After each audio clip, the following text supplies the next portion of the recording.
దేవుడు నమ్మదగినవాడు. మోషే 120 సంవత్సరాలు బ్రతికినా కంటి చూపు తగ్గలేదట, కాలి సత్తువ తగ్గలేదట.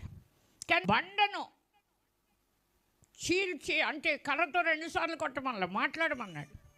2 సార్లు కొట్టాడు, అది నీళ్ళు ఇచ్చింది ఇశ్రాయేలుకి. అప్పుడు అంటాడు, ద్రోహులారా అన్నాడు. ఏమనకూడదు? దేవుని పిల్లల మీద దేవుడు ఇక్కడి వరకు పంపాడు. మిమ్మల్ని ద్రోహులారా అని మేము అనకూడదంట, పనికి మాలివాడు అనకూడదట.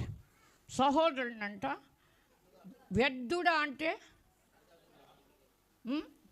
వ్యర్థుడా అంటే నరకాగ్నికి లోనవుతావంట. ఇది ఒకటి. ఎందుకు పనికిరావు నువ్వు అనకూడదట.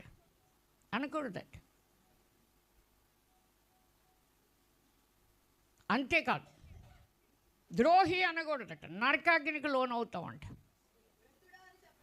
వ్యర్థుడా అని చెప్పవాడు. మత్తయి సువార్త 5వ అధ్యాయంలో 22వ వచనం.